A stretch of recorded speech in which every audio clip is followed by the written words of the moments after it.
OK. Donc, bonjour. Aujourd'hui, on va regarder un élément que j'aime enseigner. C'est quelque chose qui est assez intéressant, puis ça nous met vraiment dans l'élément de l'actualité ou dans le réel, on va dire. Donc, pour qu'une ville atteigne un certain niveau de qualité de vie pour ses citoyens, puis aussi avoir un certain niveau de durabilité, il y a plusieurs choses dont ils doivent considérer. L'occupation du sol va mettre en marche un peu plus davantage comment est-ce qu'on atteint un peu la qualité de vie et aussi la durabilité dans une ville. Donc, c'est ce qu'on va voir aujourd'hui, puis on va pouvoir passer à travers, puis je pense que vous allez avoir un meilleur concept comment est-ce qu'on développe une ville, premièrement, et pourquoi que certaines choses sont dans un certain endroit. Donc, les grandes questions, évidemment, que je pose ici, c'est comment est-ce qu'une ville se développe? Se développe-t-elle en une ville? Est-ce une question de géographie ou simplement de bonne chance? C'est-à-dire où elle se place puis qu'est-ce qu'elle fait avec ceci? OK? Alors, pour aujourd'hui, c'est un document qui va être assez intense. C'est peut-être un des plus intenses que vous avez vu. Euh, mais il y a plusieurs étapes. Puis je veux vraiment, c'est une activité, je pense que vous allez peut-être mieux comprendre une fois que vous allez avoir complété. OK?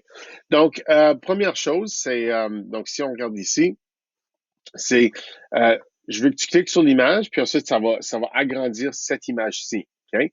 J'aimerais que tu fasses quelques remarques. Qu'est-ce que tu remarques? Identifie et explique un aspect.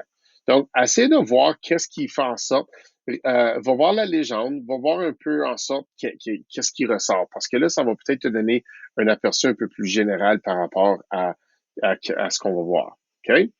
Prochaine slide, donc c'est vraiment la leçon. Donc, lorsque tu vas cliquer sur le Education, je vais expliquer encore en détail c'est quoi les occupations du sol, il y en a combien, ils consistent de quoi, qu'est-ce qu'on trouve dans chacune. Lorsqu'on va parler de occupation du sol, c'est vraiment un espace réservé à un certain domaine. Donc, encore là, vous allez voir ceci dans la leçon. Je crois qu'elle dure 10-12 minutes, donc je rentre vraiment en détail de ce que c'est une occupation du sol.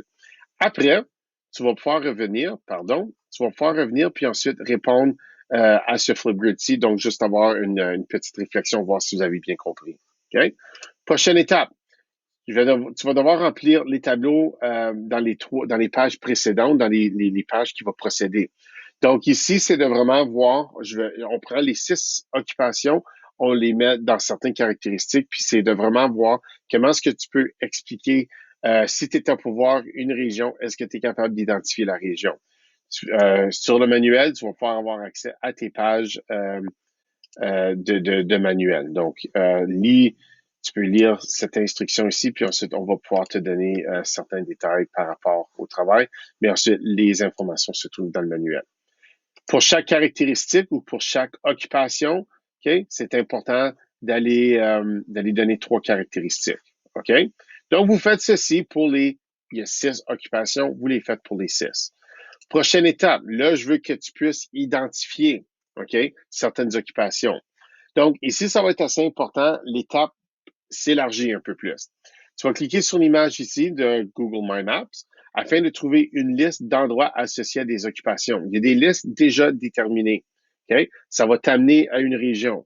OK? Tu vas devoir, évidemment, donc les directives se trouvent ici. Tu effectues un Street View du lieu. Donc, tu zoomes, tu arrives, tu vois ce que tu vois.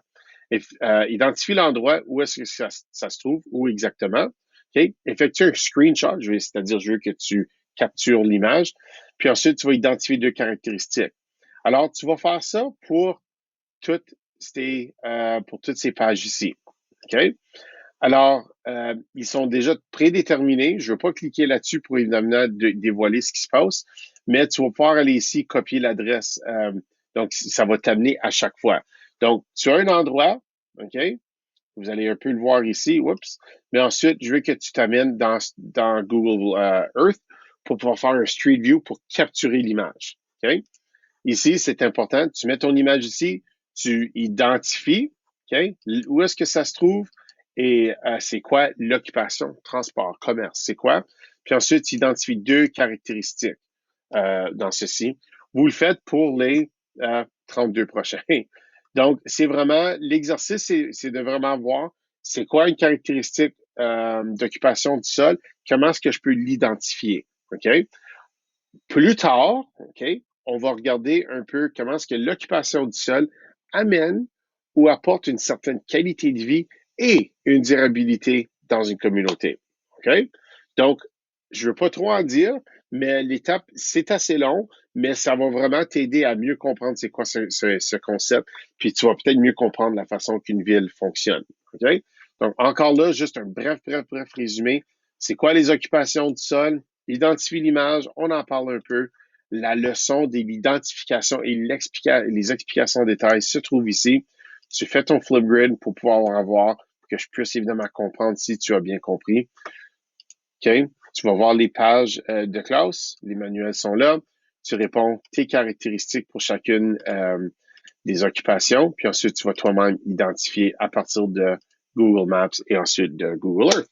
Si vous avez des questions, OK, on me les pose, puis ensuite, je pense que vous allez devenir des experts après ceci. Merci bien.